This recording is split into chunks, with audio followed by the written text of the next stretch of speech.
Tere! Mina olen Signe, meeskondade arengupartner, koolitaja ja väga suur spordifänn.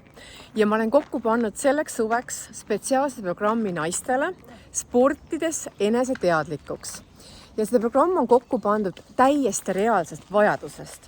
Just selle põhimõttega, et inimesed rohkem liiguksid. Minu üks lemmikumaid küsimusi meeskonnakoolitustel on see. Andke käega märku, kes teist liigub regulaarselt, teeb trenni 3-4-5 korda nädalas. Ja teate, see kätemeri on paraku väga tagasihoidlik. Ehk et sportimine on inimestele kui harjumus väga suureks väljakutseks.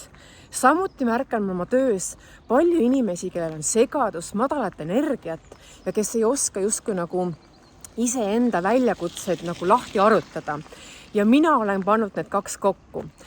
Kutsun siin programmi just selle põhimõttega, et tule vaata, kuhu natuke rohkem sportimist, natuke rohkem liikumist, fookus iseendale seades, kuhu see sind viia võib.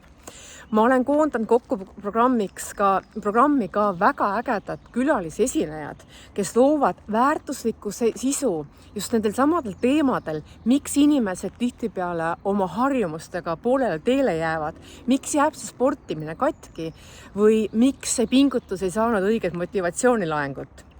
Seega, ma ei saa sulle lubada, et selle programmi käigus midagi totaalselt uut muutub, aga usu mind, sa teed oma kehale suure pai, sinu harjumused saavad teistsuguse tugevuse justkui ja ma võin leppida, et sa saad selles programmis endale palju uusi sõpru ja isegi uuringutega on tehtud kindlaks, et koos ägedas seltskonnas treenimine on üks motivatsiooni tekkimise olulisi faktoreid.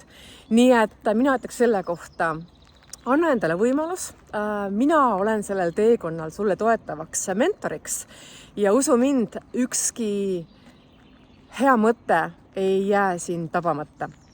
Tšau, tšau!